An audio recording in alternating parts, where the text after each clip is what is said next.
तो हम स्टार्ट करते हैं एटॉमिक स्ट्रक्चर का 7th लेक्चर। एटॉमिक स्ट्रक्चर के 7th लेक्चर में हम लोग पढ़ेंगे types of wave, electromagnetic radiation और इलेक्ट्रोमैग्नेटिक स्पेक्ट्रम के बारे में। मेनली इसमें इलेक्ट्रोमैग्नेटिक रेडिएशन है क्या, इलेक्ट्रोमैग्नेटिक स्पेक्ट्रम है क्या, ये देखेंगे। इससे पहले हम लोग देखे थे कैरेक्टरिस्टिक ऑफ वेव के बारे में, मतलब वेव का क्या चीज़ कैसा होता है, जो होता है वो क्या होता है, ये सब देखे थे। और उसके बाद लास्ट पॉइंट पढ़ेंगे आज हम लोग प्लैंक्स क्वांटम थ्योरी के बारे में। सबसे पहले देखेंगे टाइप्स ऑफ वेव, मतलब वेव के बाल बच्चे, वेव के टुकड़े के बारे में, ये समझ में आया। फिर इलेक्ट्रोमैग्नेटिक रेडिएशन, EMR शॉर्टकट में कहते हैं। फिर स्पेक्ट्रम के बारे में और प्लैंक्स क्वांटम थ्योरी के बारे में। तो देखते हैं क्या सब है। नीचे में लिखा हुआ कमिंग सून। कमिंग सून क्या लिखा हुआ भाई? मतलब फोटो इलेक्ट्रिक इफेक्ट बहुत जल्दी पढ़ने वाले हैं। ये मतलब बहुत अच्छा चीज़ होता है, लोग इसका वेट करते हैं पढ़ने का। हम भी वेट कर रहे थे जब हम लोग क्लास किया करते थे कभी। तो चलिए हम लोग स्टार्ट करते हैं। Types of wave. Types of wave, wave के प्रकार, वेव के बाल बच्चे के बारे में देखेंगे। तो वेव के दो प्रकार हैं, ठीक है। मतलब वेव के दो बाल बच्चे हैं, एक लॉन्गिट्यूडनल वेव और एक ट्रांसवर्स वेव। लॉन्गिट्यूडनल वेव और ट्रांसवर्स वेव। लॉन्गिट्यूडनल वेव और ट्रांसवर्स वेव। लॉन्गिट्यूडनल वेव क्या होता है भाई? लॉन्गिट्यूडनल वेव उसको कहते हैं जब वेव ऊपर नीचे फ्लोट नहीं कर रहा, मतलब ऊपर जाके फिर नीचे आ रहा, फिर ऊपर जाके फिर नीचे आ रहा, ऐसा नहीं कर रहा। जैसे कि ये देखो, ये मतलब ऊपर जा रहा फिर नीचे आ रहा, फिर ऊपर जा रहा फिर नीचे, ऐसा नहीं करेगा। ये मतलब जो है लॉन्गिट्यूडनल, नाम से पता चल रहा, मतलब ये आगे जाएगा पीछे आएगा, आगे जाएगा पीछे आएगा, आगे जाएगा पीछे आएगा, आगे जाएगा पीछे आएगा, मतलब वाइब्रेट करके जाएगा, वाइब्रेट करते हुए जाएगा। जैसे आगे जाएगा फिर पीछे आएगा, आगे जाएगा पीछे आएगा, ऐसे करके मतलब वाइब्रेट करते हुए जाएगा, ऐसे ऐसे ऐसे ऐसे ऐसे करते आगे बढ़ेगा। ठीक है, समझ में आ रहा है हम क्या कहना चाह रहे हैं? लॉन्गिट्यूडनल वेव उसको कहते हैं जब आगे पीछे आगे पीछे आगे पीछे करके जाते रहे। जैसे देखो यहाँ पे एक स्प्रिंग, नीचे में देखो लॉन्गिट्यूडनल में, नीचे एक स्प्रिंग देखो, ये जो हाथ है, किसका हाथ है, किसका हाथ है? अपने हाथ को पहचानो तो। ये जो हाथ है ये विकास का हाथ है, ठीक है। विकास का हाथ है, विकास इसको स्प्रिंग को पकड़े हुए है, ठीक है। इस स्प्रिंग को किया क्या है, गौर से देखो। एक बार आगे धकेला है, फिर अपने मतलब पीछे करके हाथ रोक लिया है। तो देखो स्प्रिंग कैसे करते हुए जाएगा। स्प्रिंग आगे जाके आगे जाएगा फिर पीछे आएगा, आगे जाएगा फिर पीछे आएगा, ऐसे करते हुए आगे तक चला जाएगा। ये मोशन ऐसे करते हुए बहुत आगे तक मोशन चला जाएगा, ठीक है। तो लॉन्गिट्यूडनल वेव इसी को कहते हैं। लॉन्गिट्यूडनल ऐसा ऐसा खेल हम लोग बचपन में बहुत बार खेले हैं। जैसे स्प्रिंग ले लिए, थोड़ा सा आगे धकेल के पीछे रोक ले लिए, तो मतलब ऐसे मतलब कैसे करके ऐसे ऐसे ऐसे ऐसे ऐसे होते स्प्रिंग जाता है, स्प्रिंग ऐसे ऐसे होते हुए आगे बढ़ते जाता है। ऐसे वेव को कहते हैं हम लोग लॉन्गिट्यूडनल वेव। लेकिन जब बात आता है ट्रांसवर्स वेव का, जब बात आता है ट्रांसवर्स वेव का, ये ट्रांसवर्स वेव क्या होता है भाई? तो ट्रांसवर्स वेव क्या होता है? तो ट्रांसवर्स वेव में सिंपल सा बात वही है, सिंपल सा फंडा। ट्रांसवर्स वेव जो हम लोग पढ़ते हुए आ रहे हैं, देखो एक स्टैंड ले लिए, एक स्टैंड यहाँ पे, इस स्टैंड से एक रस्सी को बांध दिए और यहाँ पर प्रिंस को बोले भाई प्रिंस यहाँ पे खड़े हो और इसको पकड़ो और ऊपर नीचे करो। ऊपर नीचे कर रहा है, देखो ये एक बार ऊपर कर रहा है, एक बार नीचे कर रहा है, एक बार ऊपर कर रहा है, एक बार नीचे कर रहा है। तो ये कुछ ऐसा वेव बनता है, रस्सी कुछ ऐसा बन जाता है। तो ऐसे वेव्स को कहते हैं हम लोग ट्रांसवर्स वेव। वेव दोनों वेव हम समझ लिए। ट्रांसवर्स वेव किसको कहते हैं? ट्रांसवर्स वेव उसको कहते हैं जो एनर्जी आगे जा रहा होता है, एनर्जी आगे जा रहा होता है, ऑब्जेक्ट ऊपर नीचे कर रहा होता है। जैसे कि रस्सी ऊपर नीचे कर रहे हैं और एनर्जी आगे तक जा रहा है, तो वेव बन गया, ठीक है। लेकिन लॉन्गिट्यूडनल वेव क्या कर रहा है? लॉन्गिट्यूडनल वेव में आगे पीछे ऑब्जेक्ट भी एनर्जी दोनों जा रहा है, ठीक है। देख रहे हो ऑब्जेक्ट को भी, यहाँ पे हम ऑब्जेक्ट को क्या करेंगे, ऑब्जेक्ट को आगे पीछे करेंगे, तब ये आगे पीछे आगे पीछे आगे पीछे करते हुए आगे तक चला जाएगा। एनर्जी भी ऑब्जेक्ट भी आगे पीछे करेगा और एनर्जी भी आगे पीछे करेगा, उसको लॉन्गिट्यूडनल वेव कहेंगे। That's it. जैसे कि लॉन्गिट्यूडनल वेव का एग्जांपल है, जीता जागता उदाहरण यहाँ पर देखो लॉन्गिट्यूडनल वेव का। जैसे कि स्पीकर है, लाउड स्पीकर। तो ऐसा गौर किए होगे, जब स्पीकर के नज़दीक में रहोगे तुम, यहाँ पे बैठे हुए, यहाँ पे बैठे हुए, कैसे भी करके बैठ जाओ भाई, यहाँ पे बैठे हुए हो, तो यहाँ पर तुम्हारा बहुत ज़्यादा लाउड आवाज़ सुनाई देगा। फिर दूर जाओगे तो धीरे धीरे कम आवाज़ सुनाई देगा। मेन बात है यहाँ पर जो एनर्जी निकल रहा होता है ना, ये आगे पीछे ज़्यादा वाइब्रेट कर रहा होता है, ज़्यादा वाइब्रेट कर रहा होता है, जिसके वजह से। और ये जो साउंड वेव है, ये साउंड वेव कैसे मूव करता है? लॉन्गिट्यूडनल वेव होता है। साउंड वेव कौन सा वेव होता है? लॉन्गिट्यूडनल वेव, आगे पीछे करके मूव करता है। तो साउंड वेव पता चला, एक एग्जांपल पता चला लॉन्गिट्यूडनल वेव का। लॉन्गिट्यूडनल वेव का एक एग्जांपल पता चला, वो कौन सा हुआ? कौन सा है? Sound wave. That's it. और अब देखेंगे हम लोग जरा सा, इसमें तो हमारा सारा कुछ क्लियर हो गया। टाइप्स ऑफ वेव में, टाइप्स ऑफ वेव क्या क्या पढ़े, ट्रांसवर्स वेव क्या है, लॉन्गिट्यूडनल वेव क्या है, उदाहरण पढ़े हम किसका? लॉन्गिट्यूडनल वेव का। लॉन्गिट्यूडनल वेव्स का एक एग्जांपल था जीता जागता उदाहरण साउंड वेव, जिसका हम लोग हमेशा यूज़ करते हैं, हेडफोन से यूज़ करते हैं साउंड का। स्टेज वेव आता है, कैसा वेव आता है? लॉन्गिट्यूडनल, आगे पीछे करके मूव करता है। और ट्रांसवर्स वेव का बात कर रहे हैं तो ट्रांसवर्स वेव जैसे कि अपना लाइट हो गया, इलेक्ट्रोमैग्नेटिक रेडिएशन हो गया, इसमें सबसे ज़्यादा अच्छा पढ़ेंगे हम लोग ईएमआर के बारे में। ईएमआर के बारे में ये जो पढ़ेंगे, ये सबसे अच्छा एग्जाम्पल है ट्रांसवर्स वेव का, ठीक है। इसके बारे में बहुत अच्छे से डिटेल में पढ़ते हैं हम लोग क्या है।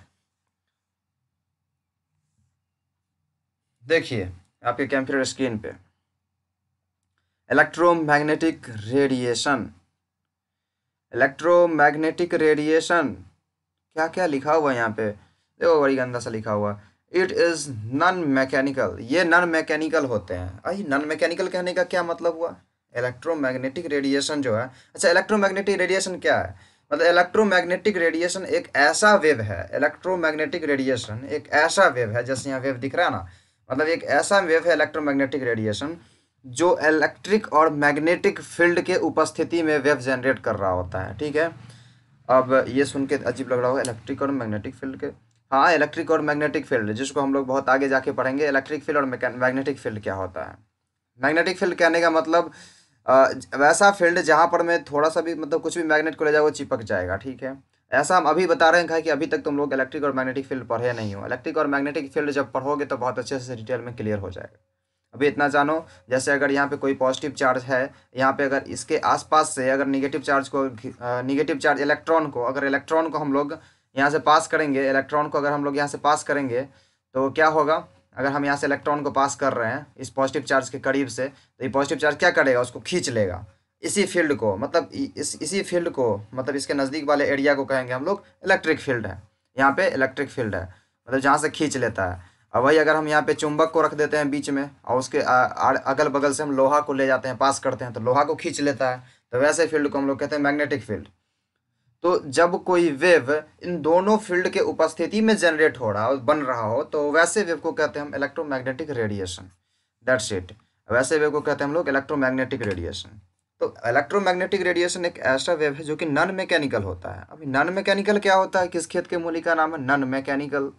What is non mechanical? कह रहा इट इज नॉन मैकेनिकल, कह रहा नॉन मैकेनिकल होने का मतलब हुआ that is it doesn't need medium to travel. कहने का मतलब अगर ये नॉन मैकेनिकल है, इसका मतलब इसको ज़रूरत ही नहीं है ट्रैवल करने के लिए किसी मीडियम का होना। जैसे अगर आवाज़ हम दे रहे हैं, आवाज़ हम निकाल रहे हैं, ठीक है, तो आवाज़ को मेरे मुंह के पास से तुम्हारे कान तक जाने के लिए हवा का ज़रूरत होता है। हवा वाइब्रेट करता है और आपके पास जाता है। लेकिन ये ईएमआर जो है, इलेक्ट्रोमैग्नेटिक रेडिएशन, एक ऐसा वेव है जिसको ज़रूरत ही नहीं है मीडियम का, हवा जैसे मीडियम का। या फिर देख लो कोई लोहा है बहुत बड़ा सा रखा हुआ, एक मान लो 1 किलोमीटर का लोहा, 1 किलोमीटर आगे तुमको कह रहे हैं वहाँ लोहा पे कान रखो, हम इधर से 1 किलोमीटर दूर से पीट रहे हैं लोहा पे, एक हथौड़ा मारे, आवाज़ तुम्हारे कान तक जाएगा। तो उसमें मीडियम का ज़रूरी है, लोहा का, आवाज़ पहुँचाने के लिए। तो आवाज़ पहुँचाने के लिए तो मीडियम हुआ, और वैसे वेव पहुँचाने के लिए मीडियम का ज़रूरत होता है। जैसे अगर रस्सी कर रहे हैं तो रस्सी में हम ऊपर से नीचे किए और उसके बाद वेव यहाँ से वहाँ तक गया एनर्जी के रूप में। तो यहाँ पे देखो मीडियम का ज़रूरत हुआ कि नहीं, रस्सी का ज़रूरत हुआ। लेकिन यहाँ इलेक्ट्रोमैग्नेटिक रेडिएशन एक ऐसा वेव है जिसमें हमको ज़रूरत ही नहीं है मीडियम का, मीडियम का ज़रूरत नहीं है। मीडियम कहने का मतलब जैसे कि हवा, जैसे यहाँ पे हवा हो गया, मतलब आवाज़ को ट्रांसफ़र करने के लिए हवा का ज़रूरत है। मतलब निर्वात स्थान का नाम सुने होगे कहीं पे। निर्वात एक ऐसा स्थान है जहाँ पे हवा भी नहीं है, मतलब जहाँ पे कुछ भी नहीं है। निर्वात एक ऐसा स्थान है जहाँ पे कुछ भी नहीं है। और कुछ भी नहीं या तो स्पेस में होगा बहुत ऊपर जहाँ पे कुछ भी नहीं है, ठीक है, इतना जानो। या फिर अगर यहाँ पे कुछ भी नहीं है तो लैब में जा करके एक बनाया जाता है और उसके लिए बहुत सारे मशीन होते हैं, उससे आइसोलेट किया जाता है किसी एक स्पेस को, किसी शीशा उसा से पैक करके, ठीक है। तो उसमें कुछ भी नहीं होता है, तो एक्सपेरिमेंट के लिए ऐसा बनाया जाता है, ठीक है।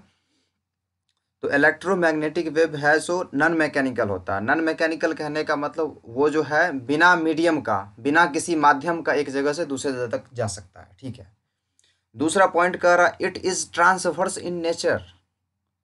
ट्रांसवर्स ये क्या होता है? अच्छा कुछ देर पहले पढ़े थे ट्रांसवर्स। ट्रांसवर्स कहने का मतलब हम रस्सी को ऊपर करेंगे तो ऊपर और नीचे अगर रस्सी को हम करना चालू कर देते हैं तो ये ऐसे ऐसे मतलब मूव करना चालू करता है। मतलब ऑब्जेक्ट को हम जब ऊपर नीचे मूव करते हैं, मतलब पार्टिकल्स, PARTICLES, पार्टिकल्स ऊपर नीचे मूव करते हैं, तब एनर्जी किधर जाता है? आगे जाता है। एनर्जी किधर जाता है? आगे जाता है। जब मतलब पार्टिकल्स को ऊपर नीचे करते हैं, एनर्जी अगर आगे जा रहा है, इसका मतलब वो कौन सा है, ट्रांसवर्स नेचर का है। ट्रांसवर्स नेचर कुछ देर पहले जो हम पढ़े थे, दो तरह का वेव, एक ट्रांसवर्स वेव, एक लॉन्गिट्यूडनल वेव। ट्रांसवर्स वेव क्या है, जब ऊपर नीचे करते हैं तो एक वेव बन रहा होता है, हम ऊपर नीचे करते हैं और ये ऑब्जेक्ट आगे तक, आगे की तरफ जा रहा होता है। जैसे कि यहाँ पे, जैसे कि एक स्प्रिंग ले लिया बहुत बड़ा, ठीक है, इधर से हम किसी को बोल रहे हैं पकड़ के रखो, ठीक है, इसको पकड़ करके रखे हुए हैं, इसको कह रहे हो ऊपर नीचे करो, ऊपर नीचे कर रहा होता है, तो क्या होता है, मतलब इधर से उधर तक जा रहा होता है, कुछ ऐसा ही वेव बनता है जैसा दिख रहा है। तो ट्रांसवर्स वेव उसी को कहते हैं, जब पार्टिकल को हम ऊपर नीचे करते हैं तो एनर्जी आगे जा रहा होता है, ठीक है। तो यही होता है ट्रांसवर्स नेचर, दैट्स इट। याद रखना चाहिए, नॉन मैकेनिकल कहने का मतलब मीडियम का जरूरत नहीं है ट्रेवल करने के लिए, मतलब माध्यम का जरूरत ही नहीं है एक जगह से दूसरे तक जाने के लिए। और ट्रांसवर्स कहने का क्या मतलब हुआ, ट्रांसवर्स कहने का मतलब अगर पार्टिकल ऊपर नीचे मूव कर रहा है तो एनर्जी आगे की तरफ जा रहा हो। तीसरा पॉइंट क्या कह रहा, तीसरा पॉइंट कह रहा ऑल ईएमआर, मतलब ऑल, सारा का सारा इलेक्ट्रोमैग्नेटिक रेडिएशन, मतलब सारे के सारे वेव्स ट्रेवल्स करते हैं किस स्पीड से, स्पीड ऑफ लाइट से। लेकिन कौन सा वेव, सिर्फ और सिर्फ इलेक्ट्रोमैग्नेटिक रेडिएशन वाला वेव, सिर्फ और सिर्फ ईएमआर। ईएमआर जो है, ईएमआर कौन से थी से थी करते हैं, कौन से स्पीड से मूव करते हैं, स्पीड ऑफ लाइट से। लाइट जिस स्पीड से मूव करता है उसी स्पीड से इलेक्ट्रोमैग्नेटिक रेडिएशन भी मूव करता है। समझ में आ रहा है क्या, इलेक्ट्रोमैग्नेटिक रेडिएशन भी उसी स्पीड से मूव करता है, किस स्पीड से, स्पीड ऑफ लाइट से। जिस स्पीड से अपना प्रकाश मूव करता है, प्रकाश किस स्पीड से मूव करता है, 3 × 10⁸, मतलब 3 × 10⁸ मीटर पर सेकेंड से मूव करता है। सोचो कितना ज़्यादा स्पीड से मूव कर रहा है भाई, स्पीड इतना ज़्यादा स्पीड से मूव कर रहा है, इतना ही स्पीड से अपना इलेक्ट्रोमैग्नेटिक रेडिएशन भी। ऐसे हम अगर रस्सी को ऊपर नीचे कर रहे हैं तब तो देख पाएंगे भाई, लेकिन अगर इलेक्ट्रोमैग्नेटिक रेडिएशन मूव कर रहा हो तो उसको हम देख पाएंगे क्या, ऐसे अपने नंगी आंखों से, सोचो तो उसको देख भी नहीं पाएंगे हम, उसके लिए माइक्रोस्कोपिक लेवल के हमको देखना पड़ेगा। तो ऐसा कुछ होता है अपना ईएमआर। ईएमआर किस स्पीड से मूव करता है, स्पीड ऑफ लाइट से, ठीक है। अगर स्पीड ऑफ लाइट से मूव करता है तो एक फार्मूला यहाँ डिराइव करते हैं हम लोग। देखो फार्मूला क्या, एक तथ्य याद करेंगे यहाँ पे, स्पीड ऑफ लाइट, अगर किसी वेव का स्पीड, वेव स्पीड बराबर क्या होता है फार्मूला, वेव स्पीड वाला फार्मूला होता है फ्रीक्वेंसी, यानी कि न्यू, न्यू गुने लेमडा, न्यू गुने लेमडा, न्यू मतलब फ्रीक्वेंसी, फ्रीक्वेंसी का संकेत जो कि एक बताए थे हम। और उसके बाद क्या होगा, न्यू गुने लेमडा, इसका मतलब अपना ये जो है भी किसके बराबर है, सी के बराबर, सी यानी कि 3 × 10⁸ के बराबर है, बराबर न्यू गुने लेमडा। अच्छा अगर ये हो गया, मतलब इसको फ्रीक्वेंसी को और ये वेवलेंथ को गुना करने के बाद हमको कितना आना चाहिए, 3 × 10⁸, मतलब ये तो फिक्स हो गया, गुना करने के बाद इतना आना चाहिए। मतलब अगर इसको हम बढ़ा रहे होंगे तो ये घट रहा होगा, इसको घटाना पड़ेगा। मतलब अगर हम लेमडा को 2 गुना कर देंगे, 2 लेमडा कर देंगे, तो फ्रीक्वेंसी को μ/2 करना पड़ेगा, तब ना बाद में जा करके हमको 3 × 10⁸ ही रहेगा। काहे कि ये तो फिक्स ही रहेगा, स्पीड ऑफ लाइट का थोड़ी ना बढ़ेगा घटेगा, स्पीड ऑफ लाइट तो पता है हमको कितना होता है, 3 × 10⁸। मतलब कि अगर हम लेमडा को बढ़ाएंगे तो इसको घटना पड़ेगा फ्रीक्वेंसी को, तो lambda is inversely proportional to nu. अरे एक फॉर्मूला बन गया रे यहाँ पे, यहाँ तक जनरेट हो गया अपना थियोरी। ये थियोरी याद रखना है, ये थियोरी सही में होता है, इसका बहुत काम करते हैं हम लोग को, अभी कुछ दिन के बाद ही हम यूज़ करेंगे। मतलब हम लोगों को याद रखना क्या, अगर वेवलेंथ बढ़ेगा, अगर वेवलेंथ बढ़ेगा, अगर लेमडा बढ़ेगा तो फ्रीक्वेंसी घटेगा, और अगर मतलब वेवलेंथ घटेगा तो फ्रीक्वेंसी बढ़ेगा, और अगर वेवलेंथ बढ़ेगा तो फ्रीक्वेंसी घटेगा, यार जो भी है, ठीक है।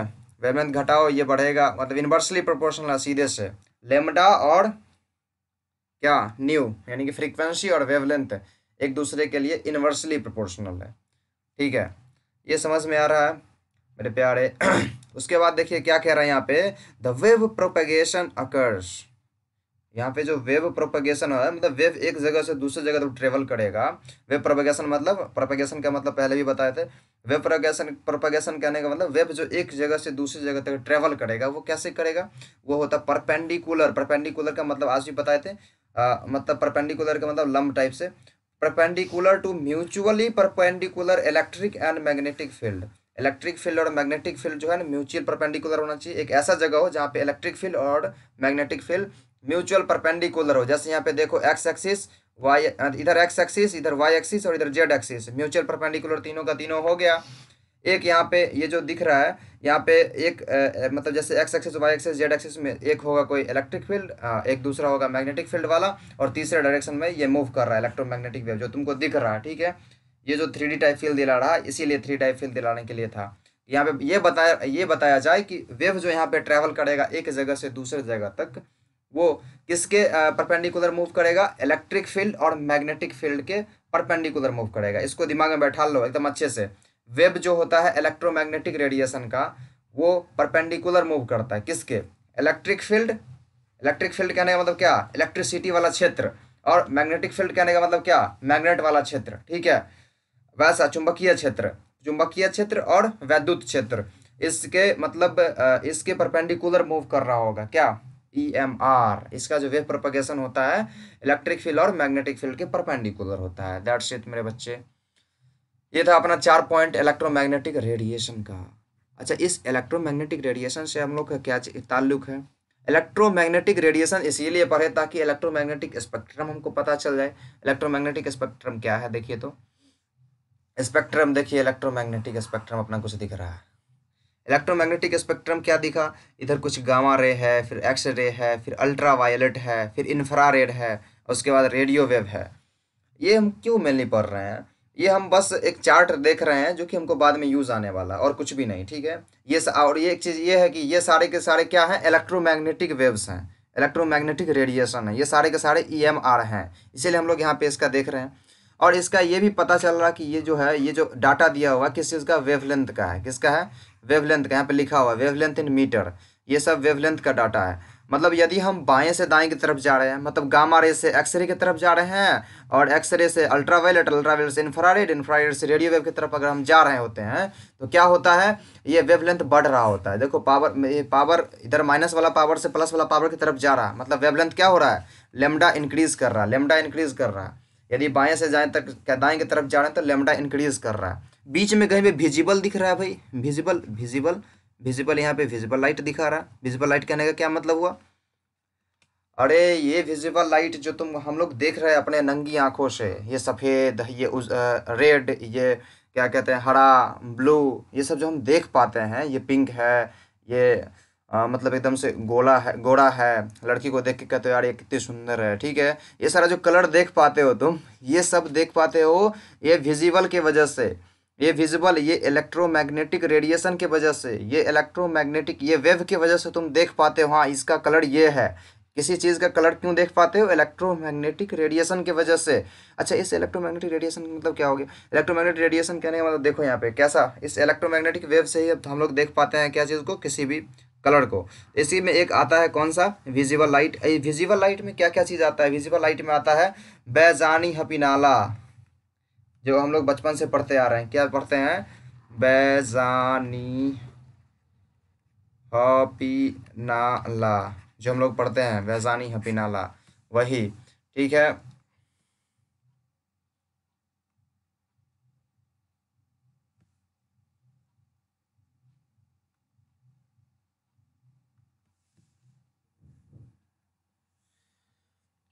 देखते हैं इस बैजानी हपीनाला को, मतलब विजिबल लाइट यार, जिस तरह से हम जिस जिस कलर को देख पाते हैं, ये एक इलेक्ट्रोमैग्नेटिक वेव है, इलेक्ट्रोमैग्नेटिक रेडिएशन है, ठीक है। ये सारा का सारा इस इलेक्ट्रोमैग्नेटिक रेडिएशन की वजह से हम किसी कलर को देख पाते हैं, ठीक है। अब जिसको देख पाते हैं वो कौन कौन सा है, बैजानी हपीनाला। जैसे इधर देखो वायलेट मतलब कि बैगनी, इधर रेड, देखो कलर भी उसी तरह से चेंज किया हुआ, इधर बैगनी है, फिर धीरे धीरे इधर करके रेड तक आ गया है, देख रहे हो ना। ये उसी हिसाब से एकदम क्रिएट किया हुआ ताकि तुम लोग एकदम से विजिबल हो जाए, समझ में आ जाए कि इलेक्ट्रोमैग्नेटिक रेडिएशन यहीं से आया, यहीं से हम लोग किसी कलर को देख पाते हैं इलेक्ट्रोमैग्नेटिक रेडिएशन की वजह से। इसी वेव की वजह से हम लोग किसी कलर को पहचान पाते हैं, हाँ ये कलर है, ठीक है, ये वेव है जिसके वजह से। और अपना ये सारा कुछ क्लियर है, इतना सारा कुछ वेव वेव। और अभी तो हमारा क्या था, इलेक्ट्रोमैग्नेटिक स्पेक्ट्रम, ये क्लियर हो गया। अब हम लोग देखेंगे एक नया चीज़, नया टॉपिक, और उस टॉपिक के लिए हम लोग क्या, सारे बच्चे का इंतज़ार रहता है। वो ज़बरदस्त टॉपिक है, एकदम अच्छे से समझ में आना चाहिए, सुनो गौर से। Planck's quantum theory. प्लैंक बाबा एक थ्योरी दिए, उस थ्योरी के बारे में पढ़ेंगे, क्वांटम थ्योरी। क्या है ये क्वांटम थ्योरी, क्या कह के गए इस क्वांटम थ्योरी में। देखो इस क्वांटम थ्योरी में क्या कहते हो, एक समय की बात है जब प्लैंक यानी कि मैं बैठ करके एक क्या कहते हैं, एक चाय के टपरी पे बैठे हुए थे, ठीक है। गौर से देख रहे थे, ऑब्जर्व कर रहे थे लोगों को, लोग क्या कर रहा है। एक हुआ यूं कि एक विकास नाम का इंसान था, ठीक है। विकास नाम का इंसान था, वो गुजर रहा था चाय के टपरी के बगल से। उधर से एक नीरज जो था गांजा भांग पी करके आ रहा था, ठीक है। इससे टकरा गया विकास से। विकास उसको जबरदस्त जमा के दिया एक थप्पड़ गाल पे, ठीक है।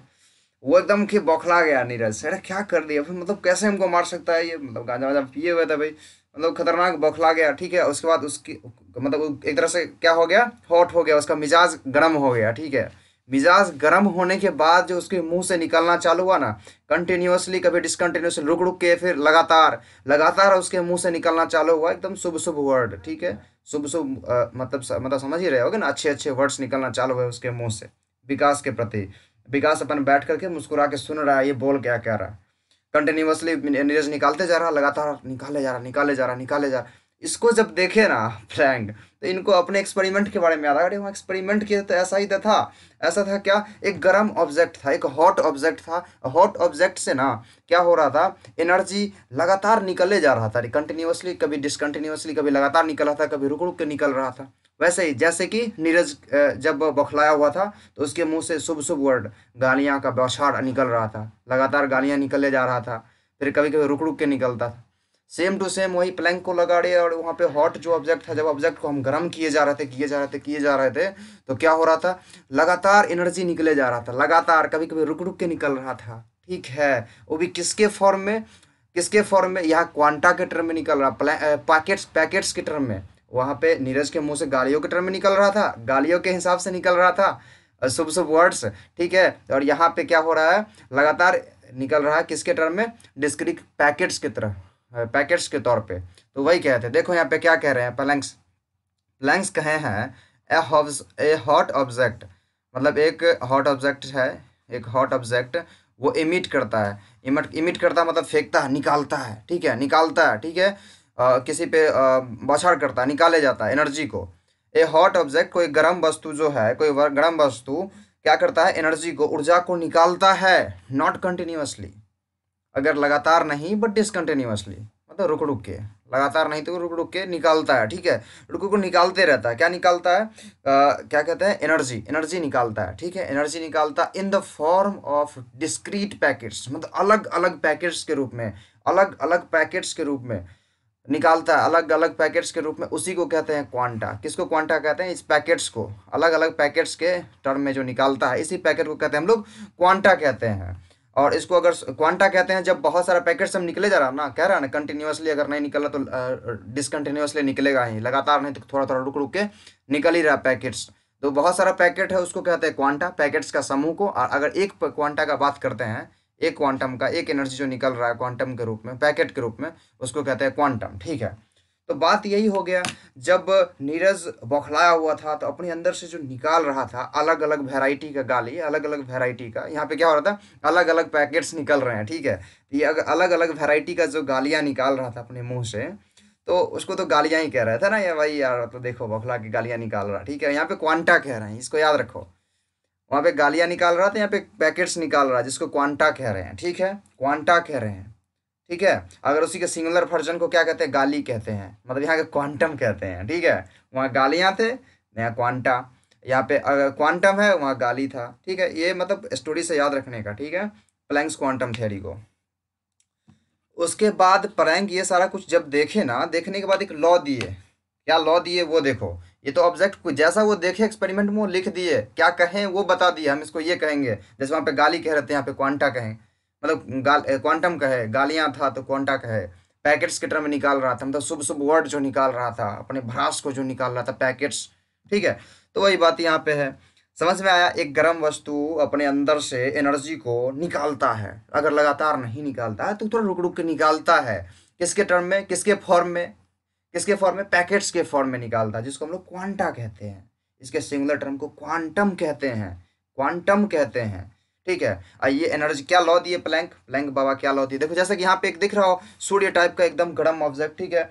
इसी में मतलब जिसको हॉट करते जा रहे हैं, हॉट करते जा रहे थे, इसमें से निकालता है, इसमें से निकालता है, एनर्जी को फेंकना चालू करता है, फेंकना चालू करता है। वही वाला बात, ये बस फिगर इसी के लिए लिया था, बस थोड़ा समझाने के लिए। हॉट ऑब्जेक्ट है तो निकालता है।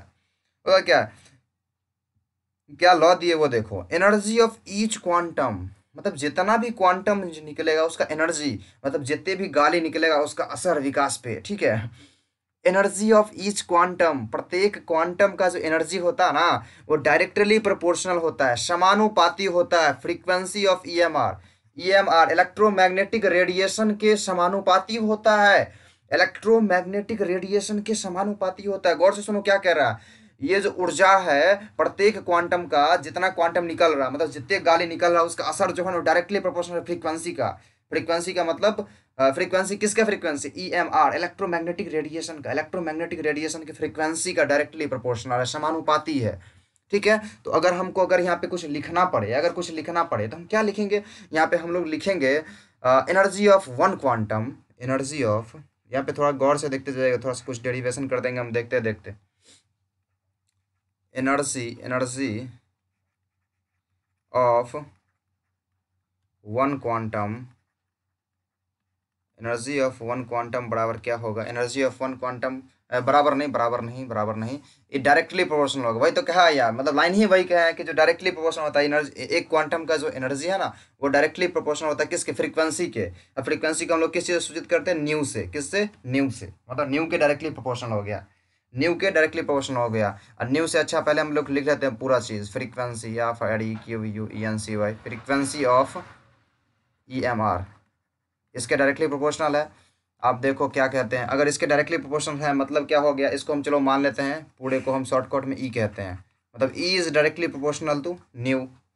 अगर ई न्यू के डायरेक्टली प्रोपोर्शनल, अगर प्रोपोर्शनलिटी कांस्टेंट हटाया, प्लैंक क्या किए, इस प्रोपोर्शनलिटी कांस्टेंट को हटाए, बीच में जो समानुपाती का साइन है इसको हटा के बराबर का निशान में बदलना का चालू किए।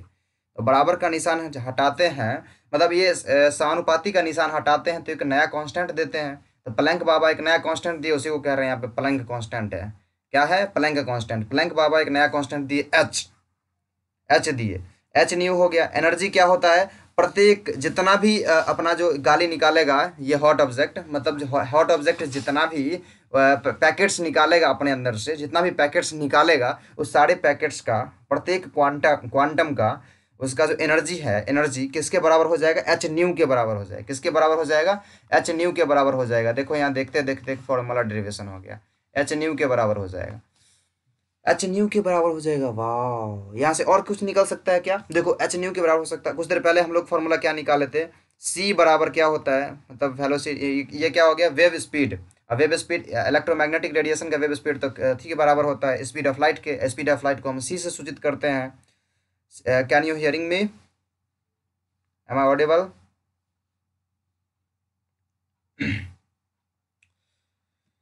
जी, सी क्या है, speed of light. Speed of light किसके बराबर है, स्पीड ऑफ लाइट जो है फ्रीक्वेंसी गुने किसके बराबर था, लेमडा के बराबर था। अरे फ्रीक्वेंसी गुने लेमडा के बराबर है, यहाँ बीच में क्या है, फ्रीक्वेंसी, तो फ्रीक्वेंसी बराबर यहाँ से क्या आ गया, फ्रीक्वेंसी बराबर आ गया सी बाई लेमडा। यहाँ से एक पुराना वाला चीज़ आया, इस पुराने वाला चीज़ को क्या करो, इस इक्वेशन एक में पुट कर दो, इक्वेशन एक में पुट कर दो, इसमें स्टार लगा लेना, ये याद रखने वाला चीज़ है। अब इक्वेशन एक में जब इससे न्यू का वैल्यू पुट करोगे तो ई बराबर एक और फॉर्मूला आ जाएगा, ई बराबर हो जाएगा एच सी बट्टा लेमडा। न्यू के जगह पे सी बाई लेमडा पुट कर दिए, देख लो दो फार्मूला आ गया। दोनों फार्मूला याद रखने वाला, एक फार्मूला क्या याद रखना, एच न्यू, दूसरा फार्मूला याद रखना हम लोगों को एच सी बट्टा लेमडा। एक एच न्यू, दूसरा एच सी बट्टा लेमडा। अब ये एच क्या है, एच क्या है, एच क्या है, एच प्लैंक कांस्टेंट है, याद रखना एच प्लैंक कांस्टेंट है, जिस कांस्टेंट का क्या वैल्यू होता है 6.626 गुने 10 का पावर -34। इसको याद रखोगे, इसको याद रखोगे मेरे प्यारे बच्चे। तो ये सारा कुछ प्लैंक का थ्योरी क्लियर हुआ, प्लैंक क्या क्या कहे अपने थ्योरी में, कैसे कहें, सारा कुछ एकदम स्टोरी से भी दे दिए हम। चलिए सही है, नेक्स्ट पेज चलते हैं। नेक्स्ट पेज में क्या कहें, और भी कुछ कहें क्या जी, इसमें एक नोटेबल पॉइंट है, इसको याद रखने वाला चीज़ है। क्या है याद रखने वाला चीज़, तो वो कहते हैं कि एनर्जी जो है ना, energy emitted in integral multiple of quanta, मतलब जितने भी एनर्जी निकलेगा ना, मतलब जो नीरज जो गालियाँ निकाल रहा था, ये जो एनर्जी निकलेगा वो क्वांटा है, मतलब एक पैकेट्स के रूप में निकलता है जिसको हम क्वांटा कहते हैं। तो जितने भी क्वांटा होगा तो एन नंबर, एन मल्टीग्रल में होगा, मतलब मल्टीपल में होगा। जैसे मान लेते हैं अगर एन क्वांटा निकला, एन क्वांटा निकला, ठीक है, मतलब किसी एक ऑब्जेक्ट है, किसी गर्म ऑब्जेक्ट, कोई गर्म ऑब्जेक्ट है, जैसे नीरज है, नीरज जब गर्माया तो एन क्वांटा, एन गाली निकाला, ठीक है। मतलब यहाँ पे जब जिस हॉट ऑब्जेक्ट का प्लैंक बात कर रहे थे, उस प्लैंक ऑब्जेक्ट से, प्लैंक मतलब उसी ऑब्जेक्ट से मान लेते हैं कि एन क्वांटा निकला, एन क्वांटम निकला, एन गो पैकेट निकला, किस चीज़ का, मतलब छोटे छोटे पैकेट्स जो निकले एनर्जी के, वो एन निकले, तो वो जो टोटल एनर्जी होगा किसके बराबर होगा, एन एच सी बट्टा लेमडा। ये जो एन होगा, एन होगा, ये क्या दशमलव में हो सकता है क्या, गाली का संख्या 0.001 होगा क्या। अरे नीरज, नीरज आप जो गाली दीजिएगा, क्या उस गाली का संख्या होगा 0.5 गाली दिया है, या 1/2 गाली दिया, आधे को गाली दिया है, होगा क्या, या 1/3 गाली दिया होगा क्या, जी बिल्कुल नहीं होगा। इसीलिए इंटीग्रल मल्टीपल हो, या तो एगो होगा, या दूगो होगा, या तीन गो होगा, या चार गो होगा, एन जो होगा इंटीजर होगा। मतलब अपना जो ई का एक और फॉर्मूला आ गया, ई बराबर n h c by lambda, n h c by lambda, या इसको एक चीज़ और कह सकते हैं, n h nu, n h nu. दो फार्मूला हो गया अपना, ये दोनों चीज़ इसको याद रखना है, इसको याद रखना है, ठीक है। ये दो फार्मूला, एक नया दूसरा पॉइंट है क्या नोट का, नोटेबल पॉइंट क्या, इन केस ऑफ लाइट, अगर ये लाइट का हम बात कर रहे हैं, अभी तो हम किसी हॉट ऑब्जेक्ट का बात कर रहे थे ना, अगर हम प्रकाश का बात कर रहे हैं, जैसे सूर्य का प्रकाश है, प्रकाश का बात कर रहे हैं, तो इसी क्वांटा को, जिसको अभी क्वांटा कह रहे थे, गालियाँ कह रहे थे, उसको यहाँ पे हम फोटॉन्स कहेंगे, क्या कहेंगे, फोटॉन्स कहेंगे, इसी को हम फोटॉन्स कहेंगे, बस इसको याद रखना है। अब देखिए क्वेश्चन आपके सामने है, यहाँ तक किसी को किस टॉपिक में क्लियर डाउट, किसी को भी doubt, Vikas have you any doubt, Vikas Vikas Vikas, Prince, Prince doubt, Tahseen doubt, Tahseen कहते हैं नीरज डाउट, हाँ। नोट में क्या कहा कि पहला पॉइंट का energy is emitted in integral multiple of quanta, कहने का मतलब जैसे कि आप गाली दीजिएगा, गाली दीजिएगा, वो क्या दशमलव में दीजिएगा क्या, इंटीजर में ना दीजिएगा, या तो एगो गाली दीजिएगा, या दो गाली दीजिएगा, या तीन गो गाली दीजिएगा, ऐसा थोड़ी होगा कि आधा 0.5 गाली दे रहे हैं, आधा वो गाली दे रहे हैं, नहीं नहीं, अनगिनती मतलब गिन भी सकते हैं, तो एक दो गिनेंगे ना, ऐसा थोड़ी ना आधा वो गाली दिए हैं, एक चौथाई गाली दिए हैं, एक तिहाई गाली दिए, ऐसा थोड़ी होगा, गिनेंगे, एक गाली दिया, दो को गाली दिया, तीन को दिया, चार को दिया, ठीक है, समझ में आ रहा है हम क्या कह रहे हैं, मतलब इंटीजर होगा, इंटीजर होगा, तो यहाँ वही है, मतलब जितना भी फोटोन निकलेगा ना, वो फोटोन को हम गिन सकते हैं, एन फोटोन्स होगा, तो उस टोटल एनर्जी क्या होगा, एन गुने एक फोटोन का एनर्जी, एन गुने एक फोटोन का एनर्जी, एक फोटोन का एनर्जी तो हमको पता है क्या होता है, एच सी बाई लेमडा, और टोटल एनर्जी बात करेंगे तो मान लेते हैं एन फोटोन निकला, तो n h c by lambda, ये होगा कि नहीं, n h c by lambda, यही चीज़ है अपना, ये एन जो होगा, लेकिन एन क्या होना चाहिए, इंटीजर होना चाहिए, INTEZER, इंटीजर कहने मतलब पूर्णांक होना चाहिए, ऐसा नहीं कि 0.5 होना चाहिए, 0.5 गाली होगा क्या, 0.5 फोटोन होगा क्या, नहीं, 0.5 क्वांटा होगा क्या, नहीं, वही था। दूसरा लाइन क्या था, दूसरा लाइन कह रहा कि यदि हम अभी क्या बात कर रहे थे, हम किसी हॉट ऑब्जेक्ट का, किसी गर्म मिजाज के इंसान का बात कर रहे थे, किसी हॉट ऑब्जेक्ट का बात कर रहे थे, लेकिन अगर हम लाइट का बात करें तो जैसे सूर्य है, जैसे हम टॉर्च यहाँ से जला रहे हैं उसका बात कर रहे हैं, तो अगर उसका बात करेंगे तो वहाँ पे क्वांटा नहीं होगा, उसी क्वांटा को फोटोन कहेंगे, ठीक है, बस इतना याद रखना है, ये नहीं भी लिखते तो चलता, लेकिन याद रख लो, लिख लिए हैं तो फोटोन कहेंगे, ठीक है, clear, is it clear Neeraj, आपका डाउट क्लियर, जी। एक क्वेश्चन बनाते हैं हम लोग, ठीक है, एक क्वेश्चन है, एक क्वेश्चन है, कैलकुलेट एनर्जी ऑफ फोटोन, मतलब अपन को निकालना है फोटोन का एनर्जी, कौन से, EMR, मतलब किसके, EMR के फोटोन का एनर्जी, EMR इलेक्ट्रोमैग्नेटिक रेडिएशन के फोटोन, मतलब इस गाली का एनर्जी, फोटोन जब लाइट का बात कर रहे हैं तो फोटोन होता है, वही तो क्वांटा है, मतलब क्वांटा का, मतलब किसी EMR के क्वांटा का एनर्जी अभी में निकालना, एनर्जी निकालना है, ठीक है, जिसका फ्रीक्वेंसी दिया हुआ है, मतलब हमको न्यू दिया है, न्यू कितने दिया है, 6 × 10⁻14, पहले देख लो कि दिया होगा क्या, हम सॉल्यूशन कर रहे हैं, ठीक है। ऐसा अगर क्वेश्चन मिले जैसे कैलकुलेट एनर्जी ऑफ फोटोन, तो क्या करोगे, पहले देख लो दिया क्या है, ऑफ EMR, मतलब किसी EMR के किसी एक फोटोन का एनर्जी निकालो, एक लिखा हो देखो, ए फोटोन, मतलब किसी एक फोटोन का एनर्जी चाहिए जिसका फ्रीक्वेंसी इतना है, तो फ्रीक्वेंसी मतलब न्यू दिया है, न्यू इतना दे दिया हमको, अब हमको क्या निकालना, ई निकालना है, ई बराबर क्या होता है, HC/λ, या इसी को तो कहते हैं एच न्यू, मतलब ई बराबर दूसरा फॉर्मूला लगेंगे, एच न्यू, एच का वैल्यू तो पता है, मतलब ई बराबर क्या हो गया, 6 × एच का वैल्यू क्या होता है, 6 गुने नहीं होता है, गुना से पहले कुछ होता है, 6 दशमलव 6×2 = 6 और गुने 10⁻−34 जो बताए थे, गुने म्यू तो हमको दिया है न्यू, तो 6 × 10⁻14। अरे वाह वाह वाह वाह वाह वाह, अपना तो आंसर आ गया रे, यही तो था। इसमें कहाँ कुछ भी कैलकुलेशन करना है। जब इसको गुना करोगे, ये इसको और इसको जब गुना करोगे तो तुम्हारा आएगा 39.756, और गुने देखो पावर वाला करो, पावर वाला तो जुड़ जाएगा, बेस सेम होता है तो पावर जुड़ जाता है, तो बेस तो 10 है, पावर जोड़ो, -34 और प्लस, यहाँ तो 14 था ना, -34 और 14 दोनों को जोड़ोगे तो क्या हो जाएगा, बाद में आएगा 39.756 और गुने 10 के पावर में -20। आपका एनर्जी ऐसा निकला, ठीक है। ये आप एनर्जी कैलकुलेशन कर लिए, ठीक है। ऐसे एनर्जी निकलता जी। कहिए इसमें कोई कैलकुलेशन में कोई दिक्कत, कहिए विकास कुछ बोल रहे थे।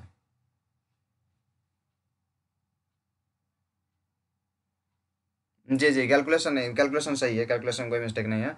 तो देखिए अपन ये क्वेश्चन किए, ठीक है, ऐसा ही क्वेश्चन बनता है अपने इस पे इलेक्ट्रोमैग्नेटिक रेडिएशन पे। ये तो सिंपल क्वेश्चन था। अब हम इस पे क्विज करेंगे, नेक्स्ट जो क्लास होगा ना वो क्विज का क्लास होगा, केमिस्ट्री का जो भी क्लास होगा, हम उससे पहले आपको हम क्लासरूम पे क्वेश्चन दे देंगे, ठीक है, करीबन 10-12 क्वेश्चन देंगे।